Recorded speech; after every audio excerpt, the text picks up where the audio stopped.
Well, we sat out here and we was expecting some type of an eclipse, but it didn't happen out here in Wilmington, North Carolina, like they said it was going to happen. As far as the 76%, it did get a little bit darkish, a little bit, and all the birds did stop flying, but that was about it. But I wanted to give you guys some ancient information about what people thought about eclipse and how they always put it into some kind of godlike sense.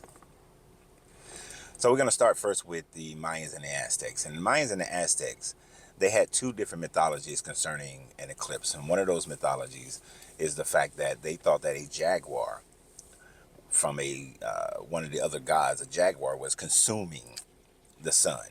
And they would perform certain rituals and sacrifices, sometimes even a human sacrifice, to help the sun come back, because they believe they need to help the sun. This was the thinking of ancient man. At another point, when they had an eclipse in the early 1400s, it was recorded that they thought that since Venus was could be seen during the eclipse near the sun and the moon, that Venus was representing Quetzalcoatl, and that Quetzalcoatl and the other planetary bodies, which was represented by deities, were all taking stabs at the sun. But then the sun had to be rescued and the sun comes back out. But they saw it as a time of a bad omen of bad things happening. And that is going to be a consistent theme with the majority of people back in ancient times. As a matter of fact, during the Han Dynasty, not prior to, but during the Han Dynasty, they thought that it was a golden dog, an astral dog, that was consuming the sun, taking bites out of the sun. And then later on, after the Han Dynasty, we get the idea of the golden dog being transformed into a dragon, and now it becomes a dragon. Now, one of the crazy things about those people at that time frame, many would shoot arrows at the sun. I felt bad for anybody who was in the area where those arrows start to come down. So through their superstition, they were putting people's lives in danger by shooting arrows at the sun, which makes absolutely no sense. Now, we also have, which was one of my favorite stories, is the Egyptian story of the darkness deity, the serpent Apophis. And Apophis wanted to keep the cosmos in darkness. And their idea of the sun going down was Ra was on a golden boat, a sun boat, and he would fight Apophis every night and then defeat Apophis, and then the sun would come back up. Now, Apophis would become stronger and stronger every night. So as a redemption for Seth, which is funny, the Egyptians had a redemption for Seth, whereas the Yahweh God doesn't have a redemption for his fallen angels. But we're not going to go there. But Seth, who tricked Osiris and stole his kingdom, and then Osiris was resurrected by Isis and then floated over the phallic symbol and became impregnated with Horus. And then Osiris took over the underworld. But Seth, as his redemption from being treacherous, now fights with Ra against Apophis. And the eclipse was looked upon as Apophis taking an opportunity to attack Osiris during the day. So I like that one because it has a little redemption in there, but that was another one. Now, there's also, another good one. There was an Assyrian king, and I can't think of his name. I want y'all to go look it up. There was an Assyrian king that he was prophesied that there was going to be an eclipse. And during that eclipse, that over a 3 or 5 year period, this king would be killed.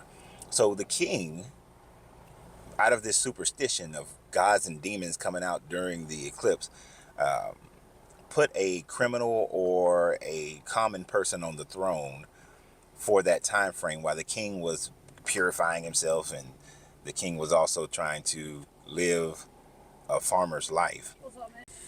So then after the prerequisite time had passed, then the king came back and had the person who was sitting on the throne killed, and he resumed his kingship, feeling that he had avoided the punishment or avoided the bad omen that was supposed to have been put on him because of the eclipse. Now, what we have some ancient Native American stories that are talking about how squirrels were eating the sun, taking bites out of the sun, but that's about all that we had on there, that they thought that it was squirrels. that was biting the sun and taking bites out of the sun. I always think that was kind of funny as well. And then in the Middle Ages, there was this one story that was being told about a woman who prophesied that during this time frame of an eclipse, that different demons were going to be able to come out and they were going to consume people and devour people and kill people, and that you had to go and do your say your prayers and your rosaries and all these sort of things in order to keep from being killed by the demons that was supposed to be opening up, that's supposed to come out during this time frame. Now that leads me right into our modern day conspiracy theorists and crazy religious thought processes. You would think that we have grown from that since we know exactly what it is. And it's not that we are the only ones who have known. There was actually in the Vedas, which I forgot about the Vedas. In the Vedas, it was first one deity that was fighting against another one and was consuming the sun. And then that deity got his head chopped off, and then that deity came back under a new name, and a spell was cast in order to keep that deity from being able to consume the sun. But there was one woman during that time frame who was saying that no, this is just the moon going in front of the sun. So there has been people who have recognized that this is just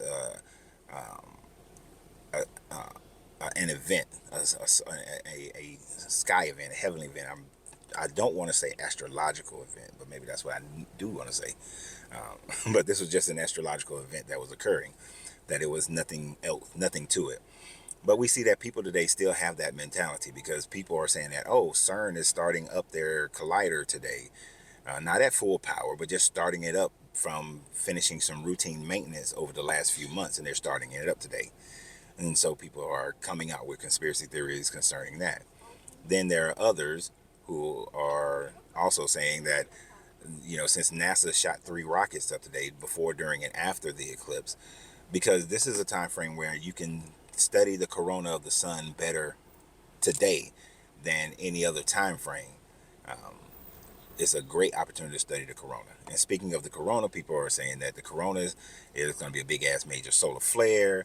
Other people saying that it's going to be tidal waves, and because of the difference that the effect of the moon on the tides at this time frame. Only thing we notice is that the birds all went and act like, oh, it's nighttime, it's time for us to go chill. So they got messed up for a little bit, but the birds are back out. They haven't seen any tidal waves or tsunamis or anything of that nature. And then others are saying earthquakes. And they're looking for these earthquakes because the Christian wants to say that it is an earthquake because of Revelations 5. Revelations 5:12 says that the sun will become as a sackcloth, black as sackcloth, and the moon will turn to blood. So I'm expecting a blood moon tonight. And then that there will be earthquakes. But we say, even though this eclipse passed over a fault line that hardly ever does anything throughout Texas, there were no earthquakes, measurable earthquakes in that area, significantly measurable earthquakes, because there are literally hundreds, if not 1,000 plus earthquakes that happen every day, but no major earthquakes happen in the fault line where this happened. And the sun didn't open up a portals, and we talk about CERN. No portals were open, and even some were saying that it's not the moon, but it is the Anunnaki in their spaceship that was blocking the sun, and now it's going to be a 1 month collision into Earth, and the only ones who are going to survive are the ones who have kept the secrets of the Anunnaki. So people have been making up all kinds of things and are claiming this as a sign of the end times, when the eclipse happens all the time. Now eventually we won't have eclipse, because the moon is moving 1 inch per year away from the Earth. So eventually we won't even have a full eclipse. It would just be like little half things to almost nothingness. So it's all just the way the natural forces of the universe are set up, and the way that they're working, and how they will continue to work and change, because change is a constant of the universe. But people create all kinds of ideas in their minds to try to facilitate their narrative of superstitions and God stuff. And I'm sure somebody gonna call out, it's in Psalms where it says the heavens show God's majesty. Now that's what I would write if I was trying to make up a God. I would say that it's up in there, that God did all of that, but there's no proof of any of that. But today was just like any other day, just like any other day, and so will tomorrow.